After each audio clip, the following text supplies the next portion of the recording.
So part 6 की starting में हम देखते हैं कि जियांग को काफ़ी तेज़ फीवर हो चुका है एंड वो अपने दोस्त फैंग को अपने आज के दिन के बारे में बता रहा था कि कैसे कैसे उसने लिनोई एंड उसके फादर के साथ एंजॉय किया। पर उसे ये बात समझ नहीं आ रही थी कि जब लिनोई के फादर ने मुझे पहचान लिया है तो फिर लिनोई मुझे पहचान क्यों नहीं पा रही है। तो तब ये सब सुनने के बाद फैंग कहने लगा कि मैं जब से आया हूँ तुम लिनोई के ही बारे में बातें कर रहे हो, कहीं ऐसा तो नहीं कि तुम उसे पसंद करने लगे हो। तो ये सुन जियांग साफ मना कर देता है कि नहीं ऐसा नहीं है, और फिर जब फैंग चला गया तो इस बारे में सोचने लगा। अब नेक्स्ट सीन में हम देखते हैं कि यांग के फादर अब्रॉड से आ चुके हैं एंड सूजी का सुनकर गुस्सा थे कि तुम्हारे ग्रैंडपा ने सूजी को क्यों अपने होटल का हेड शेफ बना दिया है, जबकि तुम इस घर के बेटे हो इसलिए तुम्हें हेड शेफ बनना चाहिए था। कि तभी सूजी जो कि ये सब बातें सुन चुकी थी वो यांग के फादर को टीज करने लग जाती है। देखने में ऐसा लग रहा था कि जैसे इनके बीच रिलेशन बिल्कुल भी ठीक नहीं, क्योंकि ये यांग के फादर की बायोलॉजिकल बेटी नहीं है बल्कि सिर्फ यांग अपने फादर का सगा बेटा है। और वहीं हम देखते हैं कि जियांग जो कि बार बार लिनोई के बारे में सोच कर परेशान हो रहा था, यानी कि अब वो लिनोई को पसंद करने लगा है, इसलिए बार बार उसे लिनोई की ही बातें याद आ रही थी। ऊपर से जियांग को फीवर भी था इसलिए वो हॉस्पिटल जाने लगा। बट जब उसे लिनोई मिली तो तब वो लिनोई को अपने साथ हॉस्पिटल ले आया हेल्प के लिए, और फिर बार बार लिनोई को परेशान करता है उससे कभी कुछ मंगवा कर तो कभी कुछ मंगवा कर, क्योंकि जियांग को मजा आ रहा था लिनोई को टीज करके। कि तभी अचानक लिनोई एक एग लाई एंड उसे जियांग के हेड पर मार देती है। जियांग गुस्सा हुआ ये पूछते हुए कि तुम ये क्या कर रही हो। तो तब उसने बताया कि एक्चुअली मेरे फादर कहते हैं कि ऐसा करने से फीवर कम हो जाता है। तो ये सुन जियांग बचपन का सीन याद करने लगा कि बचपन में भी ठीक एक बारी ऐसे ही लिनोई ने एग मेरे सर पे फोड़ा था जब मुझे फीवर हुआ था, इसलिए प्रेजेंट में कहने लगा कि ये सब बकवास है, यानी ऐसा कुछ भी नहीं होता है। मतलब नेक्स्ट सीन में हमें ग्रैंडपा दिखाए गए जो कि कह रहे थे कि मैंने सूजी को अपने होटल का हेड शेफ तो बना दिया है लेकिन वह अपनी जिम्मेदारियों को सीरियस नहीं ले रही है। तो ये सुन यांग बोला कि ग्रैंडपा वो अभी अब्रॉड से आई है इसलिए थकी हुई होगी, कोई नहीं धीरे धीरे सब कर लेगी। तो ये सुन ग्रैंडपा उस पर गुस्सा करने लग जाते हैं कि तुम उसका पक्ष मत लिया करो, बल्कि बड़े भाई होने के नाते उसे समझाया करो कि उसके लिए क्या ठीक है और क्या गलत। यानी कि यहाँ यांग की कोई गलती भी नहीं थी, पर तब भी ग्रैंडपा ने उसे डांटा, जिस वजह से वो समझ जाता है कि ग्रैंडपा उसे बिल्कुल भी प्यार नहीं करते। और वहीं लिनोई जब जैसी बातों बातों में अपने दोस्त कैन का जिक्र करने लग जाती है कि कैन कितना ज्यादा अच्छा है, तो ये सुन जियांग जेलस हुआ, इसलिए उसने लिनोई से लड़ाई करके उसे यहाँ से भेज दिया कि तुम अपने घर जाओ। लिनोई चली जाती है और फिर अब जब जियांग घर जाने लगा तो तब उसे काफी ज्यादा प्रॉब्लम हुई बारिश की वजह से। कि तभी लिनोई वापस आई जो कि अपने साथ अम्ब्रेला लेकर आई है, इसलिए उसमें जियांग को कवर कर लेती है ये बोलते हुए कि मैं आपको छोड़कर नहीं गई थी बल्कि अम्ब्रेला लेने गई थी। तो ये सुन जियांग काफी ज्यादा इमोशनल हुआ, इसलिए लिनोई को दिल से सॉरी करने लगा और फिर ये दोनों साथ में बातें करते हुए यहाँ से चले जाते हैं। अब नेक्स्ट सीन में हम देखते हैं कि जियांग जो कि जब जैसे अपने अपार्टमेंट से बाहर आया तो तब उसे यहाँ यांग मिला, जिसको पूछना था कि क्या सूजी उसके घर में है, बट जियांग कहता है कि नहीं। तो ये सुन यांग परेशान हो जाता है कि आखिर सूजी कहाँ गायब हो गई है। और वही सूजी जो कि मार्केट में थी एंड फ्रूट्स बाय कर रही थी, तो तब लिनोई ने उसे बताया कि ये फ्रेश नहीं है। तो ये सुन फ्रूट्स बेचने वाली आंटी को गुस्सा आ जाता है कि नहीं ऐसा नहीं है, ये लड़की झूठ कह रही है। तो तब लिनोई हल्के से सूजी को बता कर गई कि कॉर्नर वाली आंटी ज्यादा अच्छे और फ्रेश मैंगोज दे रही हैं, इसलिए तुम वहां से ले लो। और फिर जब जैसी जाने लग जाती है तो तब सूजी लिनोई से उसका नाम पूछने आती है, ये कहते हुए कि तुम बहुत ही ज्यादा स्मार्ट और इंटेलिजेंट हो। लिनोई ने अपना नाम बता दिया एंड देन यहाँ से चली गई। अब नेक्स्ट डे हम देखते हैं कि जब लिनोई किचन में शेफ्स की हेल्प करा रही थी तो तब दो वेटरेस आई एंड बोली कि कोई है जिनको सिर्फ मिस लिनोई के हाथ का बना खाना खाना है। लिनोई सरप्राइज रह गई ये सुनकर, इसलिए चेक करने लगी कि आखिर ये लड़की कौन है।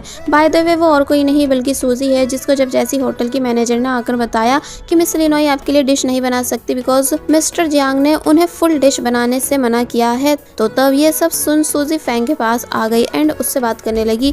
फैंग जो कि इस रेस्टोरेंट में सीनियर शेफ होने के साथ साथ जियांग का दोस्त भी है, इसलिए सूजी को भी जानता था। जहाँ पहले तो उसने काफी अच्छे से सूजी से बात की और फिर समझाने लगा कि इस जगह को मैंने और जियांग ने बहुत मेहनत से सक्सेसफुल किया है, इसलिए प्लीज यहाँ कोई गड़बड़ मत करना। इसका मतलब जियांग का होटल अलग है एंड जहाँ सूजी को हेड शेफ बनाया गया है वो अलग है, यानी कि वो ग्रैंडपा का होटल है। सूजी बोली कि नहीं नहीं मैं कुछ नहीं करने वाली, बल्कि मैं तो बस यहाँ फन करने आई हूँ। और फिर तभी यहाँ से चली जाती है और फिर अब अकेले में लिनोई से से बात करती है, उसे ये बताते हुए कि मैं तो यहाँ स्पेशली तुम्हारे हाथ की बनी डिश खाने आई थी, पर कोई भी मुझे ऐसा करने नहीं दे रहा है, इसलिए तुम प्लीज मुझे सभी से छुपकर डिश बना के दे दो। तो ये सुन लिनोई सूजी के ज्यादा रिक्वेस्ट करने पर मान जाती है एंड देन उसने काफी सारी चीजें बनाकर सूजी को दी जो कि दिखने में काफी ज्यादा डिलीशियस थी। सूजी उनको खाने लग जाती है, स्पेशली चॉकलेट केक। और फिर जब जैसे लिनोई ने पूछा कि आपको टेस्ट कैसा लगा, अगर अच्छा लगा है तो प्लीज हमारे होटल को अच्छा रिव्यू देना, तो ये सुन वो कहती है कि बिल्कुल, और फिर तभी बेहोश हो गई। लिनोई डर जाती है कि आखिर इन्हें क्या हुआ कि तभी जियांग भी यहाँ आ गया जिसके होश उड़ गए सूजी को बेहोश देखकर, क्योंकि वो समझ चुका है कि सूजी ने नट्स केक खाया है। इसलिए पहले उसने लिनोई को साइड किया एंड तुरंत सूजी को उठाकर अपने साथ ले गया, जिसे लिनोई बस देखती ही रह जाती है। वेल, अब हम हॉस्पिटल सीन देखते हैं जहाँ जियांग सूजी की केयर कर रहा है और फिर जब जैसी जाने लगा तो तब सूजी उसे जाने नहीं देती। जियांग पूछता है कि जब तुम्हें नट्स से एलर्जी है तो तुमने नट्स केक क्यों खाया, यानी तुमने ये सब जानबूझ के किया है ना? तो तब सूजी कहती है कि हाँ, क्योंकि अब सिर्फ यही एक रास्ता बचा था तुम्हारी अटेंशन पाने का, बिकॉज जब से मैं अब्रॉड से आई हूँ तुम मुझे टाइम नहीं दे रहे हो। तो ये सुन जियांग सूजी से थोड़ी बहुत बातें करने लग जाता है एंड यहाँ इनकी बातों से हमें पता चलता है कि सूजी वही लड़की है जिसको जियांग बचपन में लिनोई के मास्टर यानी मास्टर कॉन्ग के पास लेकर गया था, जो कि अब अपने ग्रैंडपा के रेस्टों में नहीं बल्कि जियांग के रेस्टों में काम करना चाहती है। बट इस बात पर जियांग कुछ नहीं बोला बल्कि चुपचाप यहाँ से चला गया।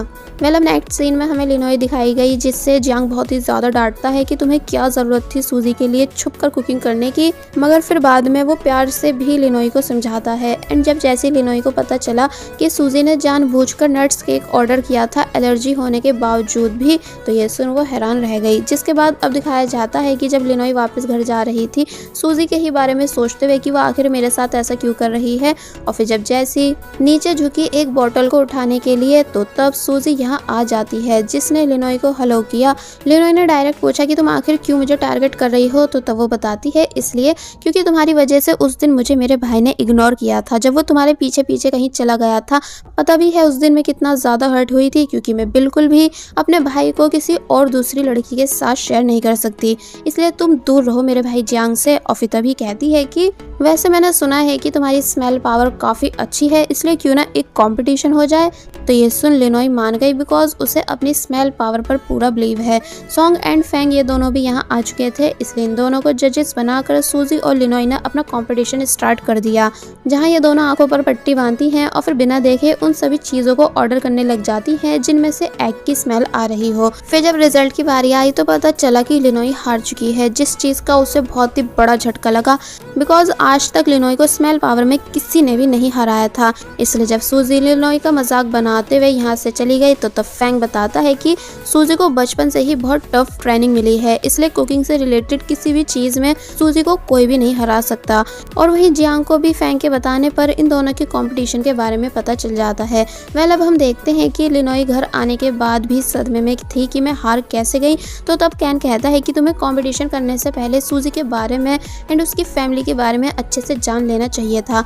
और फिर अब वो हमें जियांग की फैमिली की पूरी हिस्ट्री बताता है कि जियांग के ग्रैंडपा के 2 बेटे थे, जिसमें से एक के 2 बच्चे थे जियांग एंड सूजी, तो वही दूसरे बेटे का सिर्फ एक बेटा था जो कि है यांग। लेकिन जब जियांग के फादर नाइफ कंपटीशन में किसी से हार गए तो तब ग्रैंडपा ने उनको उनकी फैमिली के साथ घर से बाहर कर दिया था।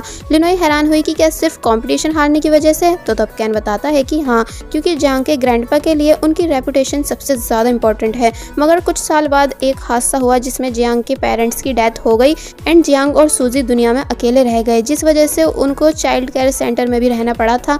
ग्रैंडपा को जब इस बारे में पता चला तो उन्होंने सिर्फ सूजी को अपने पास बुला लिया बिकॉज जियांग उस टाइम कुकिंग में अच्छा नहीं था, यानी कि उसमें कुकिंग का टैलेंट था ही नहीं, सिर्फ सूजी में था। और बस तभी से सूजी यांग की सिस्टर बन गई थी एंड जियांग बेचारा चाइल्ड केयर सेंटर में रह गया था। ये सब सुनने के बाद लिनोई बोली कि ओ अच्छा, तो ये वजह है कि जियांग नाइफ कंपटीशन को इतनी अहमियत देता है क्योंकि वो साबित करना चाहता है कि वो भी काबिल है। कैन कहता है कि हाँ यही बात है कि तभी उसे लिनोई के फादर के सामान में से एक बहुत ही पुरानी नाइफ मिलती है जिसे वो काफी ध्यान से देखने लगा और फिर तभी उस नाइफ को लेकर यहाँ से चला गया। तो वहीं लिनोई जियांग के लिए सॉरी फील करने लग जाती है कि उसके साथ कितना सब हो चुका है। और बस फिर इसी सीन के साथ पार्ट 6 यहीं पर एंड हो जाता है।